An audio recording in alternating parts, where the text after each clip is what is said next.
كبير. ستاسو د تلاوت आवाज ملائکې وپیژني، ستاسو د دعاګانو आवाज ملائکې وپیژني. اے افغانستان ته خو تباه شو، ملائکې خو بستا د سندرو غزلو आवाजونه پیژني. اے افغانستان ته خو تباه شوې، ته خو رادیوګانو سره د رادیو ډمانو سره سندرې او غزلې زمزمه کوي. اے د افغانستان ځوان آی شملوره، ته خو غزلې زمزمه کوي که نه، اوس سندرې زمزمه کوي. ملائکې به څنګه ستا آواز وپېژني؟ ملائکې به ستا کومه سندره وپېژني؟ کم غږ به دې وپېژني؟ اے د الله بدنګانو، اے زما خویندو میندو ورونو، الله باندې خپل آواز وپېژنئ. د الله ملائکو سره تعلق قائم کوي، ملائکو ته خپل آواز معرفي کوي، الله ته خپل آواز معرفي کوي. قرآن باندې آوازونه اوچت کوي، قرآن باندې خپل کورونه آباد کوي، قرآن باندې لارې کوڅې آباد کوي، قرآن باندې خپل جوماتونه آباد کوي، قرآن ترجمو باندې جوماتونه آباد کوي، د علماو درسونو کې کېنئ، د علماو ترجمو کې کېنئ، قرآن باندې ځان آباد کوي. دا چې تاسو هر وخت دعاګانې کوئ او قرآن وایي، بیا به الله رب العالمین ستاسو مدد کوي. زکات ورکول فرض دي، دا خبره موږ بیان کړه. اوس په آخر کې د عام انفاق، د زکات نه بغیر د نور انفاق او زکات هم ورسره، د هغې باره کې د نبي صلی الله علیه وسلم څه هدایات او خبرې واورئ. قرآن کې الله فرمایلي قل ان ربي يبسط الرزق لمن يشاء من عباده ويقدر له. اے پیغمبره خپل امتیانو ته ووایه دا خو زما د پروردګار خوښه ده چې بعضې بندګانو ته رزق ډېری او بعضو ته کمی. دا په دې نه ده چې چا زکات ورکړه یا صدقې ورکړه یا د مسکین مدد وکړو د مال کم شو، دا په دې نه ده. ډېرولو والا او کمولو والا دوی ته ووایه چې الله دی، او دوی ته ووایه چې وما انفقتم من شیء فهو یخلفه وهو خیر الرازقین. دوی ته ووایه چې تاسو کوم شی د الله په نوم باندې کوم مال ورکوئ، تاسو ته الله د هغې بدل درکوي. اے خلکو ما یو سوال جواب راکوئ، تاسو افغانان با شهامت پښتانه، تاسو د چا بدل په ځان باندې پرېږدئ؟ تاسو د چا بدل په ځان باندې پرېږدئ؟ یو با شهامت سړی د چا بدل او د چا د احسان بدل په ځان باندې پرېږدي؟ نه پرېږدي که نه؟ الله باره کې ستاسو څه خیال دی؟ والله اغیر، الله د هر چا نه ډېر غیرتي دی، الله د هر چا نه ډېر غیرتي دی. الله اغیر دی چې څوک د الله په نوم باندې ورکوي لږ شی فهو یخلفه، الله د هغه احسان په ځان نه پرېږدي، الله د هغه بدل ورته ورکوي. خو دا چې وایي ورکړه د امتحان پې باندې کوي، دا امتحان کوي چې دی ورکوي که نه ورکوي، د ده په الله ایمان شته که نشته، د ده د الله په خبرو اعتماد شته که نشته. دا دنیا خو د امتحان دپاره ده. الله اغیر دی، الله غیرتي دی، الله رب العالمین بدل ورکولو والا دی. عباده ابن صامت رضی الله عنه فرمایي بایعنا رسول الله صلی الله علیه وسلم، وایي موږ نبي علیه الصلاة والسلام سره دا وعده کړې وه چې ایمان هم راوړه. نبي صلی الله علیه وسلم سره موږ دا وعده کړې وه. څه شي وعده هم کړې وه؟ على السمع والطاعة في النشاط والکسل، چې ستا خبره به منو او ستا خبره به اورو، که زړه مې او که زړه مې. هر حالت کې به موږ ستا خبره منو.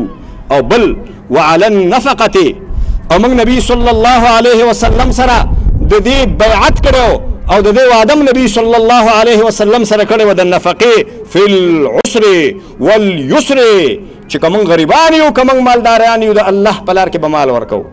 که موږ مالداران یو که موږ غریبان یو، که موږ سره لږ یو که ډېري، څه شی به خامخا د الله په نوم باندې ورکو، الله په نوم باندې به ورکړه کوو. چې موږ ایمان راوړو نو نبی صلی الله علیه وسلم سره موږ دا وعده کړې وه چې موږ به خرچ کوو، موږ به پیسې د الله پاک په لار کې لګو او موږ به انفاق د الله پاک په لار کې کوو. ورونو زمونږ په دې وطن کې دا رواج کم دی چې خلک مدرسو سره کومک وکړي، جوماتونو سره کومک وکړي. د دې جهاد او هجرت نه پس خو دې وطن کې دا رواج کم دی، دا په دې وطن کې رواج کوي. دا رواج نه دی، دا د نبی صلی الله علیه وسلم طریقه ده، دا د نبی صلی الله علیه وسلم حکم دی، دا د الله حکم دی. د علماو امداد وکړي، د مدارسو امداد وکړي، د جوماتونو امداد وکړي، د یتیمانو او د مسکینانو د کونډو امداد وکړي، د الله دین باندې پیسې ولګوي، دین ژوندی وساتئ او خپل مسکین او مظلوم امت ملت باندې کومک وکړي. ستاسو محله کې، ستاسو په کوڅه کې که کوم هلک لیسې ته ځي، که پوهنتون ته ځي، که مکتب ته ځي او که مدرسې ته ځي، تاسو پوهېږئ چې دی کم خرچه دی او غریب دی او کم بغله دی، د هغه کومک وکړئ، د هغه امداد وکړئ چې دا وطن په علم باندې آباد شي، دا وطن په تعلیم باندې آباد شي. په دې باندې پیسې ولګوئ. تاسو شرمېږئ نه؟ چې ستاسو وطن تباه کېږي، ستاسو بچي چول بې سواده لویږي او تاسو د خپل زامنو ودونه په هوټلونو کې کوئ، هغه پیسې دې ځوانانو ته ورکړئ چې سبق پې باندې ووایي، تعلیم پې باندې وکړي. تاسو د خپل زامنو په ودونو کې ډمې راولئ او ډمانو ته زر زر $2,000 ورکوئ، هغه په خپل کلي کې وویشئ، په مسکینانو باندې وویشئ. د ځوانانو هلکانو د تعلیم په پروسه کې د ځوانانو مدد وکړئ چې دا وطن آباد شي، د دې وطن نه جهل ختم شي او د دې وطن نه جهالت وځي. د جهالت د ختمولو لپاره جهاد وکړئ، د جهالت د ختمولو لپاره مبارزه وکړئ. د دې وطن سرمایه‌دار او د هر وطن سرمایه‌دار او جاګیردار دا خراب خلګي، دا ښه خلک نه دي، دا حرام خوارۍ.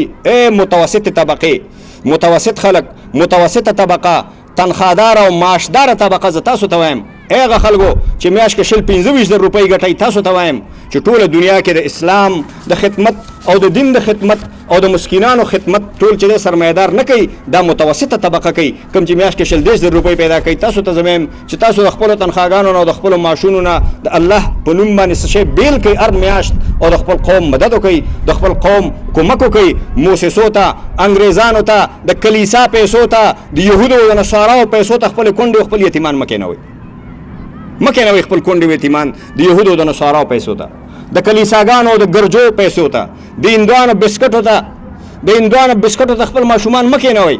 خپل راپورته شئ، خپل وطن آباد کړئ، خپل وطن ښایسته کړئ او د خپل وطن د بچو او د زلمو مدد وکړئ او د دې کومک وکړئ او د خپلو پیسو یو حصه په افغانستان کې د یو جهاد په نیت باندې او د یو پروسې په نیت باندې راپاڅېږئ. تحریک ځان کې پیدا کړئ، بیداری ځان کې پیدا کړئ، نشاط ځان کې پیدا کړئ. د جهادونو په وجه باندې، د شهادتونو په وجه باندې، د جنګونو په وجه باندې قومونو کې حیات پیدا کېږي، قومونو کې ژوند پیدا کېږي، قومونو کې علم پیدا کېږي، قومونه عروج او ترقۍ طرف ته ځي او کامیابۍ طرف ته ځي. تاسو ولې مړه پراته یئ؟ عروج طرف ته لاړ شئ، کامیابۍ طرف ته لاړ شئ، ترقۍ طرف ته لاړ شئ. د وحدت او د همبستګۍ او د یووالي لاسونه یو بل ته ورکئ، یو د بل ملاتړ شئ، یو د بل کومکګر شئ. خپل وطن نه جهالت ختم کړئ، خپل وطن نه بېدیني ختمه کړئ او خپل وطن په علم باندې او په تعلیم باندې او په خیر باندې او په برکت باندې تعمیر کړئ. د خپل وطن تعمیر وکړئ، د خپل وطن بیا تعمیر دپاره پاڅېږئ، د خپل وطن د آبادولو لپاره بیا پاڅېږئ. دا وطن ګل ګلزار کړئ، د امریکا په تمه مه کښېنئ، د کافرانو په تمه مه کښېنئ. کافران ستا وطن نه آبادوي، ستا دښمنان ستا وطن نه آبادوي. د خپل وطن د آبادي لپاره خپلې مټې ونغاړئ، خپل راوچت شئ، همت ځان کې پیدا کړئ، شهامت ځان کې پیدا کړئ، غیرت ځان کې پیدا کړئ. خپل مالونه د الله په لار کې ولګوئ، خپل مالونه مصرف کړئ، خپل ځانونه مصرف کړئ. انشاءالله د دې قرآن درسونو په ذریعه باندې موږ تاسو سره دا وعده کوو په دې جلال آباد کې د دې مشرقي نه د دې آغاز شوی دی. ټول افغانستان ته به موږ دا پیغام ورکوو چې پاسئ، خپل وطن آباد کړئ، د خپل وطن تعمیر وکړئ، یو نوې جذبې سره پاڅېږئ، یو نوې احساس سره پاڅېږئ، یو مینې سره پاڅېږئ، یو ولولې سره پاڅېږئ. دا ځوانان، دا زموږ ښایسته ځوانان چې دلته ناست دي، دا د پوهنتونونو د لیسو د مدرسو د هلکان، دا د قرآن حافظان او عالمان، دا چې نوي د مدرسو نه او د پوهنتونونو نه فارغ شوي، دې کې ایمان، دې کې جرأت دی، دې کې حوصله ده، دې کې نشاط دی، دې کې د کار حوصله ده. دې مټي دي، دا ځوانان دي، زموږ وطن په ځوانانو باندې آباد دی. دا پاڅېږي، خپل وطن تعمیر وکړئ او د خپل وطن اعمار وکړئ او خپل قوم باندې رحم وکړئ چې څوک پوهېږئ خپل په محلو کې، په خپلو کوڅو کې هر تعلیم یافته هلک، 5 هلکان، 4 هلکان ماښام نه ماسخوتن پورې په جوماتونو کې هغوی ته ټیوشنې وکړئ، هغوی ته سبقونه وښیئ، د مکتب سبقونه ورته وښیئ، د مدرسې سبقونه ورته وښیئ، قرآن ورته وښیئ، سواد خلکو ته وښیئ. هر هلک، هر د پوهنتون هلک راپاڅېږئ او 5 شاګردان ځان ته پیدا کړئ. مفت او په جومات کې کښېنئ، هغوی ته تاریخ وښیئ، جغرافیه ورته وښیئ، کیمیا ورته وښیئ، ساینس کتابونه ورته وښیئ، قرآن ورته وښیئ چې څوک چې په څه شي باندې پوهېږي هغه شی ورته وښیئ. دا تعلیم یافته خلک چې دلته ناست دي، دا وعده دې ځای کې کوئ چې 5 کسانو ته، یتیمانو ته، مسکینانو ته به تعلیم ورکوئ. کوئ دا وعده که نه کوئ؟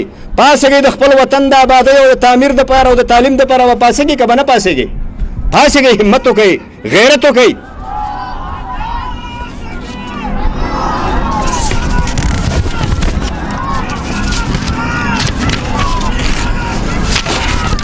نبی صلی الله علیه وسلم فرمایلی اتقوا النار ولو بشق تمره، د اور نه ځان بچ کئ، د جهنم نه ځان بچ کئ ولو بشق تمره، اگر که په نیمه خرمای.